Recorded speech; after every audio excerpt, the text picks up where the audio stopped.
11 kabataan ang nakakulong ngayon sa Benguet, kabilang ang 2 menor de edad dahil sa hinalang miyembro sila ng New People's Army. Makatwiran ba ang pang-aarestong lumabag sa karapatang pantao? Patuloy na nasisira ang ating karagatan dahil sa dynamite fishing. Iligal na paraan ng pangingisda pero nakakalusot pa rin. Gaano nga ba kaseryoso ang ating pamahalaan sa pangangalaga sa ating mga dagat? Sa panahong ito, mahirap isipin na may mga lugar na di pa rin naaabot ng edukasyon o kaya doktor. Pero dyan lamang sa Montalban, isang komunidad ng mga dumagat ang walang ganitong serbisyo. Kailan at paano kaya sila mapapansin ng gobyerno? Personal naming inalam. Sinaliksik ang bawat anggulo. Bawat detalye kinumpleto. Ang lahat ng yan nakatala sa Reporter's Notebook.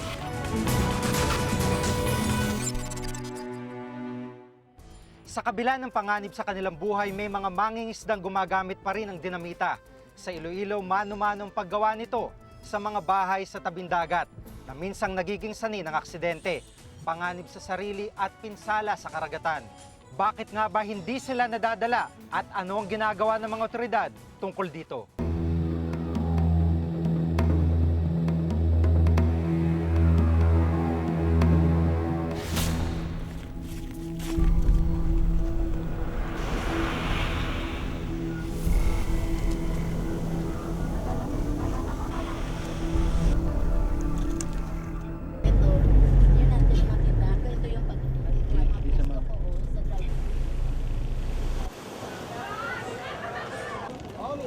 Abalang-abalang pier ng Estancia Iloilo ng aming abutan.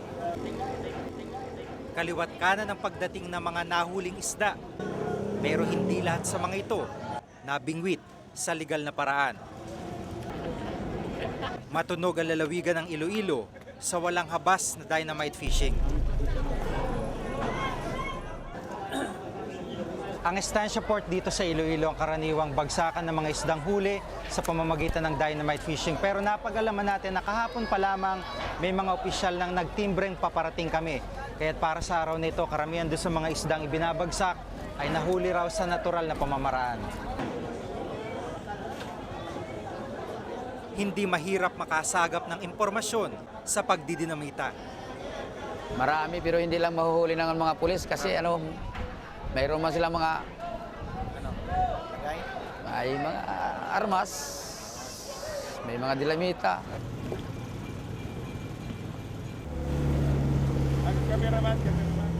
Pinuntahan namin ang isla ng Sicogon kung saan nabalitaan naming maraming nagdidinamita. Halos may 1 oras ang layo nito sa bayan ng Estancia.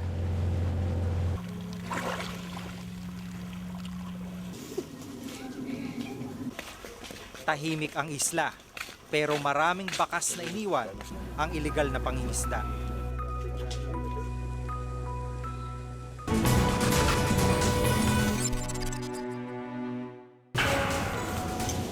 Sa edad na 13, nagtitimpla na siya ng dinamita.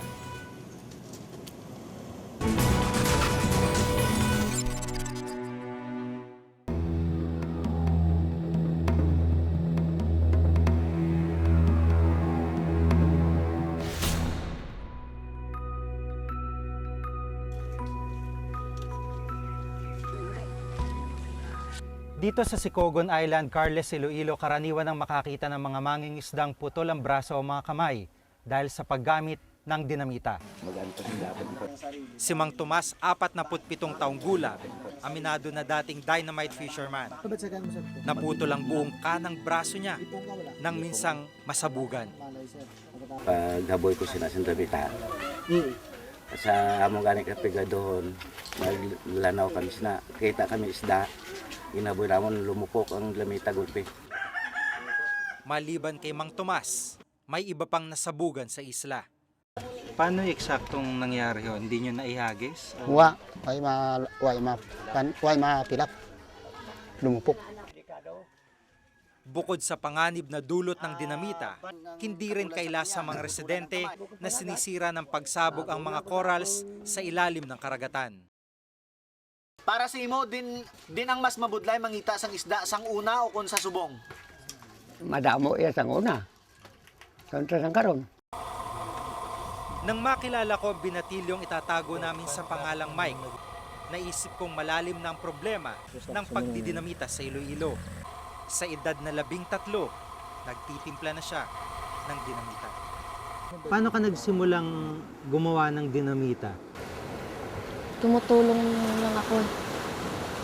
Tapos, Parang laro-laro lang. Sumasama sa pangingisda. kanino mo natutunan yung paggawa?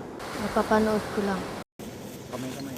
Dahil sa kikitain, di alintana ni Mike ang panganib ng paggawa ng dinamita. Magkano binabayad sa'yo pagka sumasama ka? Mga 50. 50? Bawat bote? Oh, Ang pagtitimpla ni Mike ay karaniwang nasa ilalim ng pagbabantay ng tiyuhin niyang si Ran. Magkano puhunan niyo sa isang dinamita? Per bote, 200 yon. Pero ang balik nun, Pero ang balik, kung minsan wala, kung minsan malaki-laki rin. mga magkano? Mga 20 mil yung isang araw ng mabinta. Alam ni na Mike at Randy na bawal ang kanilang ginagawa. Pero dahil hirap sa pera, natutokso mga tulad nila sa pagdidinamita. Hindi ka ba nakukonsensya, nakakasira ka ng sa ilalim ng dagat? Nakakonsensya rin, pero sa hirap ng buhay, yan nagtutulak sa'yo eh. Mas mura rin ang pagdidinamita kaysa paggamit ng lambat. Ang isang bote ng dinamita, 200 piso lang. Samantalang ang lambat ay umaabot sa 15,000 piso. Bukod dito, mas madali ring gamitin ang dinamita.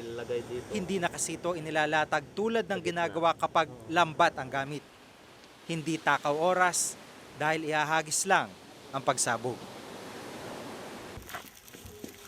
Ammonium nitrate ang pangunahing sangkap ng dinamita na ginagamit ng mga mangingisda. Pataba ito sa mangga.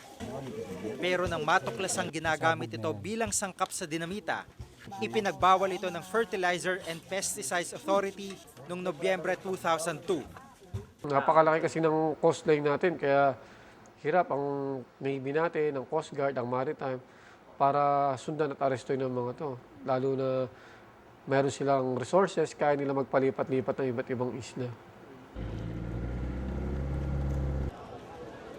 Noong Enero, may mahigit 2,000 kilo ng pataba ang nakumpiska ng pulisya sa bayan ng Estancia sa Iloilo. Sa kabila nito, patuloy pa rin ang dynamite fishing. Ito ang laman ay ammonium nitrate. Si Captain Rapiz ang isa sa masugid na kumakampanya laban sa pagdidinamita sa Iloilo. Sa kagustuang mahinto ang dynamite fishing, pinangunahan niya ang operasyon na nakalambat sa may 130 sakong ammonium nitrate. Galing Cebu o galing Maynila. Pagdating ng Cebu, it was shipped by illegally of some other motor vessel. Tapos, ipunta nila yan sa mga island. Merong mga forward observer at saka mga backup observer. Secured nila ito. Kaya mahirapan ang mga otoridad. Pati ilang pulis at lokal na opisyal ng Iloilo, ginagapang daw ng mga iligal na mangingisda. Most of the illegal fisher na dumadala ng mga dambuhalang fishing boat, may daladalang pera yan pang bribe sa sinumang mga patrolya, sinuman ang mga agency na nagpatrolya dyan. Those are just unconfirmed reports. Giit ng bantay dagat, mahirap talagang supili ng dynamite fishing. Sa ikalimang distrito ng Iloilo kung saan madalas ang dynamite fishing, 20 tao at 3 bangka lamang ang regular na nagbabantay sa 43 isla. One time, may pumasok na commercial fishing boats dyan sa area ng Carles. Pump boat lang ang aming gamit that time. Steel boat yung sa kanila. Hindi namin kayang habulin. Dagdag pa ni Sotomil, kulang din ang ngipin ng batas. Ang ginagamit natin ngayon is yung Republic Act 8550 of 1998, Fisheries Code of 1998. So, kung bago pa yung batas na yon, maraming mga loopholes pa siya na dapat i-amend ng government. Sa ilalim ng Philippine Fisheries Code of 1998, maaaring makulong ng hanggang 2 taon ang nagbebenta at bumibili ng dinamita, habang pagkakakulong naman ng hanggang 6 na taon ang parusa sa aktwal na gumagamit nito. Para kina Mike at Randy, mahirap takasan ng pagdidinamita. Kapag sikmura na kasi ang kumakalam, ang panganib o takot sa batas ay hindi mananaig, lalo na at ang tukso ay nakikita lang sa paligid. Ako si Jiggy Manikad at itong nakatala sa aking Reporter's Notebook.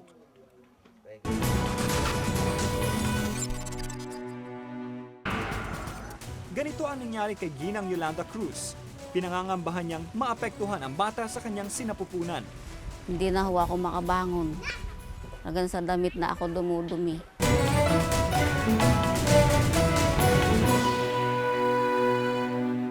Sa isang komunidad sa Montalban, matagal nang di nakakakita ng guro o doktor ang mga tao. Kailan kaya mapapansin ng gobyerno ang kanilang mga hinaing? Yan ang ulat ni Dan Campilan.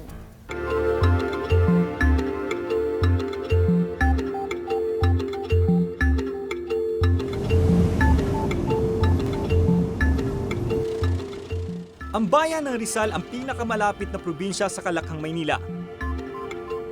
Pero may nakapagsabi sa Reporter's Notebook, may mga bayan dito na tila di pa rin naaabot ng palad ng pamahalaan. Isa na rito ang Sitio Malasya sa bayan ng Montalban kung saan naninirahan ang may 300 dumagat. Bihira ang mga bumabiyahe patungong Sitio Malasya, Montalban, Rizal. Magtatanghali na nang kami makarating sa Barangay Apia.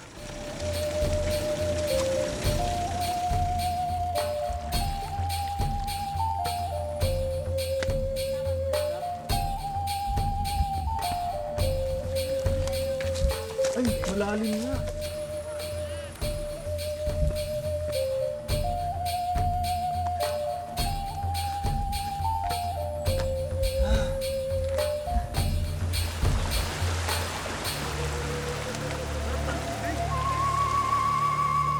Sarap ng tubig, malamig. Parang hindi pa nagagalaw yung ilog dahil wala pang mga taong dumadaan at pumupunta rito. Ang nag-iisang tulay papunta sa tirahan ng mga dumagat, sira na at hindi na madaanan.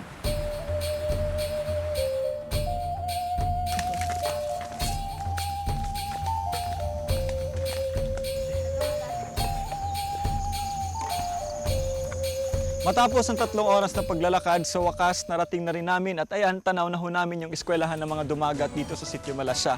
May 30 minuto pa aming lalakarin para marating namin yung eskwelahan na yan.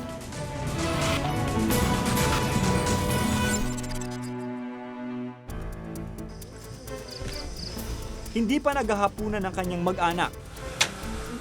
Ang mga baon namin, inihanda namin para may pagsaluhan ang pamilya.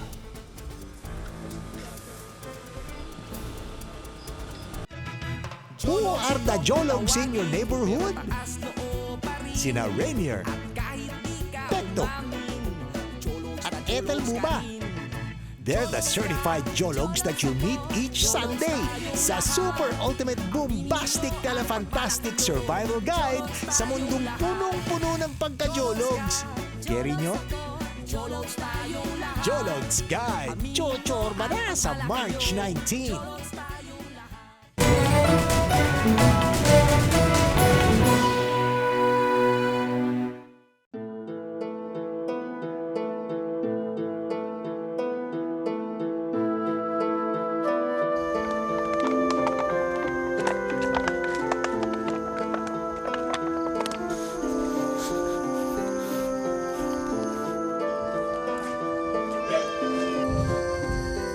Tanging mga lampara lang ang nagbibigay ng liwanag sa mga tahanang tuwing gabi. Inabutan naming patulog na si Luisito Doroteo, ang pinuno ng sityo ng mga dumagat dito sa Malasya. Hindi pa naghahapunan ng kanyang mag-anak. Ang mga baon namin, inihanda namin para may pagsaluhan ang pamilya.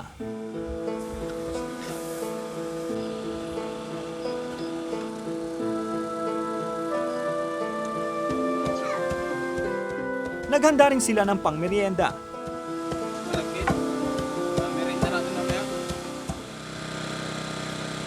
Yung mga tao dito hindi pa nakaranas ng kuryente o ilaw sa gabi.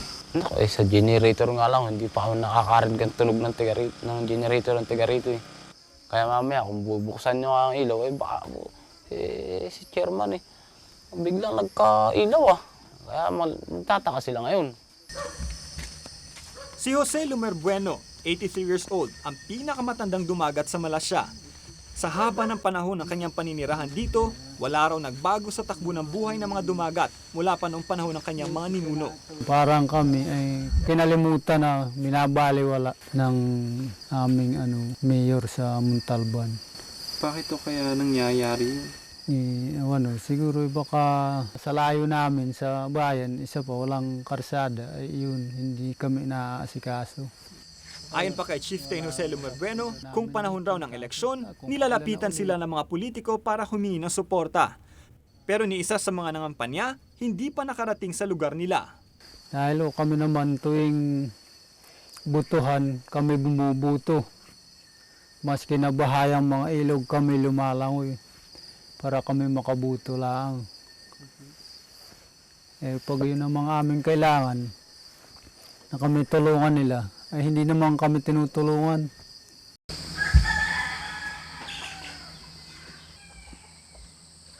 Kinabukasan, simula ng araw ng mga dumagat dito sa Malasya. Simple at tahimik ang pamumuhay ng mga tao rito, pero may nakatagong pait ang kanilang buhay. Nakilala ko ang 16 anyos na si Gwendolyn. Grade 5 na sana siya kung bukas lang ang pampublikong Malasya Elementary School. Dati may non-government organization na tumulong sa mga batang katutubo para matuto silang magbasa at magsulat. Pero wala raw itong saysay dahil di rin naman ito kinikilala ng DepEd. Pag bumababa raw ng kalawis, sa grade 1 ba daw mapapasok ay dito daw grade 5 ay doon daw grade 1 ba. Sa tanang buhay niya, di pa raw siya nakahawak ng report card. Wala kasing teacher galing sa DepEd para sa mga katutubo.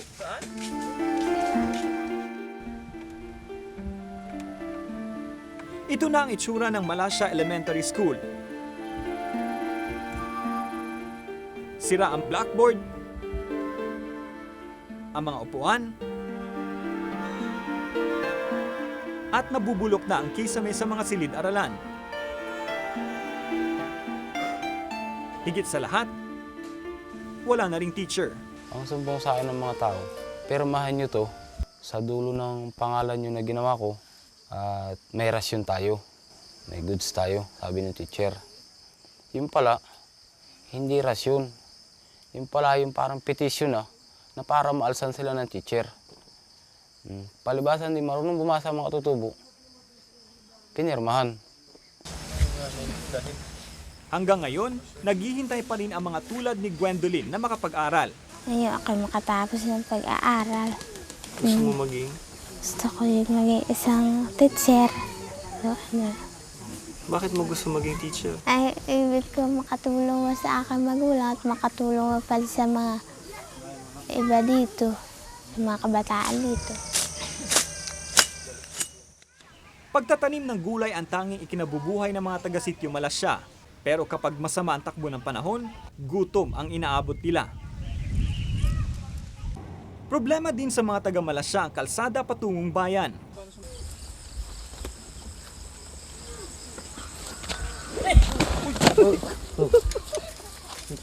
Dapat mo.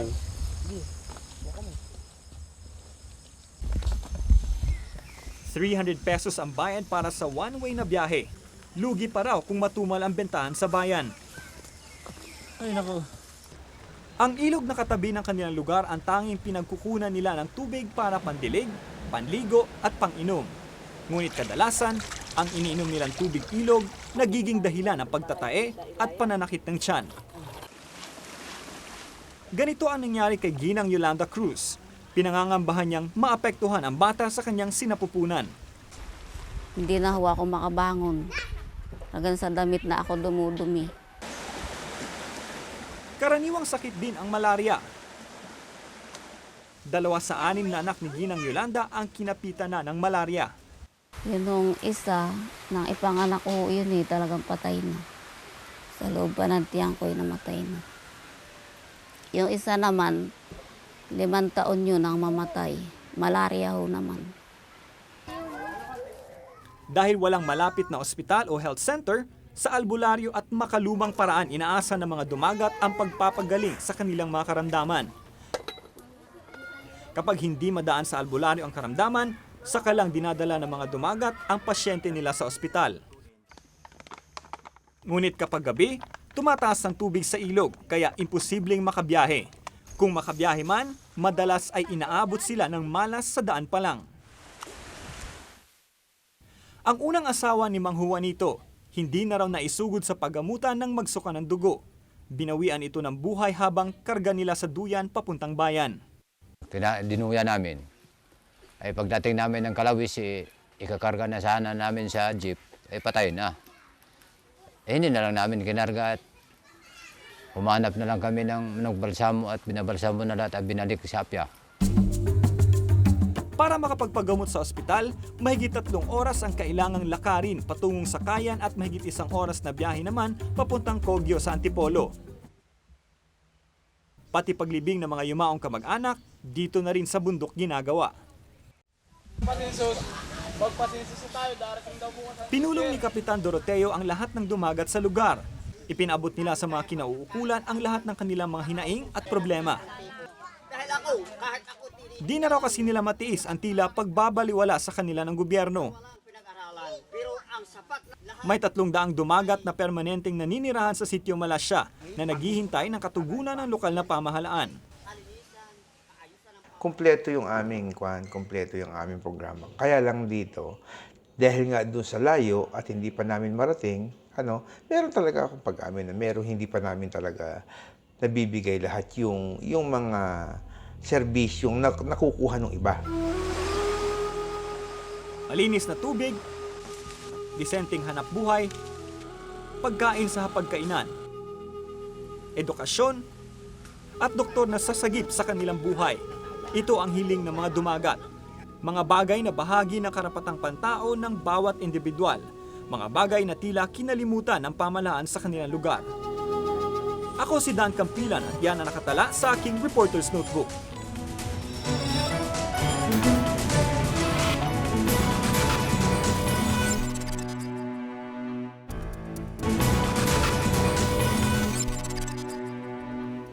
Kung may nais kayong ipasiyasat na issue o balita, maaari kayong tumawag sa amin sa numerong 928-7021 Local 1424. Maaari rin kayong mag-email sa reportersnotebook@gmanetwork.com. Para sa malalimang pagtingin sa mga issue at balita, samahan niyo kaming muli sa susunod na Martes. Ako si Jig Manikad. Ako si Maki Pulido at ito ang Reporter's Notebook.